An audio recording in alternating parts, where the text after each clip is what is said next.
හොඳයි. අද අපි කතා කරන්න යන්නේ හරිව විශේෂ කතාවක් ගැන. ලංකාවේ ඉතිහාසයේ වාර්තා වුණු සමහර විට දරුණුම අද කාලේ විදියට කිව්වොත් ටොක්සික් බ්‍රේක්අප් එකක් ගැන.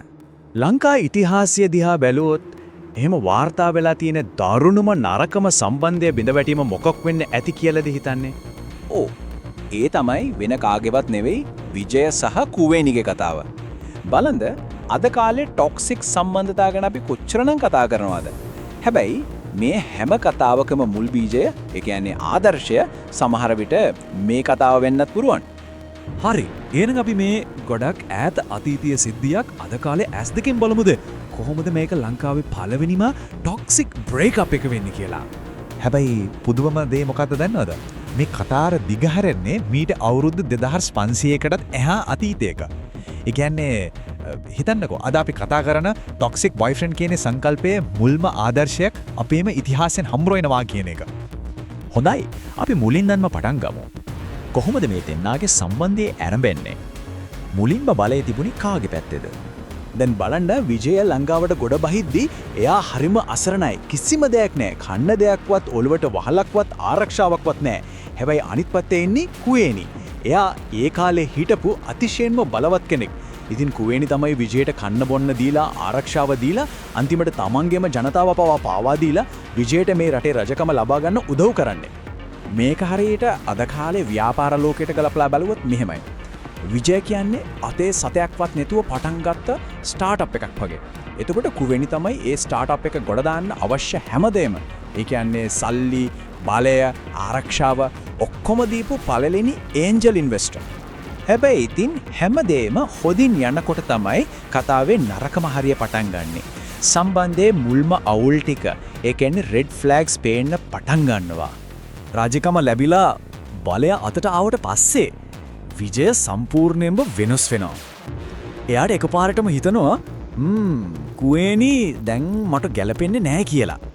අද කාලේ විදියට කිව්වොත් එයාගේ ඔළුවේ තිබුණේ you not on my level anymore කියන හැඟීම.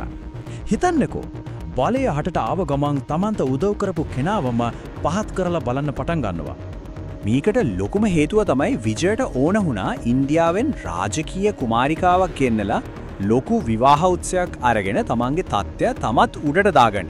ඒ කියන්නේ සමාජ පිළිගැනීම තමයි එයාට වැදගත් උනේ. හරි. දැන් තමයි අපි මේ කතාවේ කූට ප්‍රාප්තියට එන්නේ. මේක තමයි සමහර වෙලාවට ලංකා ඉතිහාසයේ වාර්තා වුණු පළවෙනිම ගෝස්ටිං එක. දැන් ගෝස්ටිං කියන්නේ මොකද්ද? ඒ කියන්නේ කිසිම දෙයක් කියන්නේ නැතුව, කිසිම පැහැදිලි කිරීමක් කරන්නේ නැතුව එකපාරටම කෙනෙක් එක්ක තියෙන හැම සම්බන්ධයක්ම කපලා දාලා අතුරුදන් වෙන එක. විජය කුවේණිට කියන්නේ හරිම ක්‍රූර කතාවක්. එයා කෙලින්ම කියනවා දරුවෝ දෙන්නවත් අරගෙන යන්න ඔයාට මෙහෙ ඉන්න බෑ. බලන්න. Tamanව රජ කරවන්න හැමදේම කරපු කෙනාට අන්තිමට සලකපු හැටි. ඉතින් අසරණ වුණු කුවේණිට අන්තිමට යන්න වෙන්නේ විජය වෙනුවෙන් එයාම පාවලා දීපු තමන්ගෙම මිනිස්සු ගාවට. හැබැයි ඒගොල්ලොත් එයාට කවදාවත් සමාව දෙන්නේ නැහැ. එයා සම්පූර්ණයෙන්ම තනි වෙනවා. හිතන්න මේ සිද්ධිය වෙලා අවුරුදු 2500ක් ගිහිල්ලත් මේ කතාවෙන් අපිට අදටත් ඉගෙන ගන්න පුදුම පාඩමක් තියෙනවා. මේ ටොක්සික් හැසිරීමේ රටාව පියවර 3කින් සරලවම පෙන්වන්න පුළුවන්. 1. අසරණ වෙලාවට උදව්වක් ඉල්ල ගන්නවා. 2. බලය හම්බුණාට පස්සේ ඒ උදව් කරපු කෙනාවම එපා කියනවා. 3. අන්තිමට කිසිම දෙයක් කියන්නේ නැතුව අතෑරලා දාලා යනවා. ඉතින් අන්තිමට කියන්න තියෙන්නේ මේකයි. විජය රජ කෙනෙක් වුණා වෙන්න පුදුමයි. හැබැයි මනුස්සයෙක් විදියට සම්බන්ධතා පැත්තෙන් එයා සම්පූර්ණයෙන්ම අසාර්ථකයි. ඉතින් මේ කතාව අහලා ඉවර වුණාම අපිට හිතන්න දෙයක් ඉතුරු වෙනවා. විජය කරපු දේ සාධාරණීකරණය කරන්න පුළුවන් දෙයක්ද? එහෙමත් නැත්නම් කුවේණිට වුණේ සමාවක් දෙන්න බැරි තරමේ ලොකු අසාධාරණයක්ද? මේ ගැන අදහස් කතා කරන්න ඕන තරම් දේවල් තියෙනවා.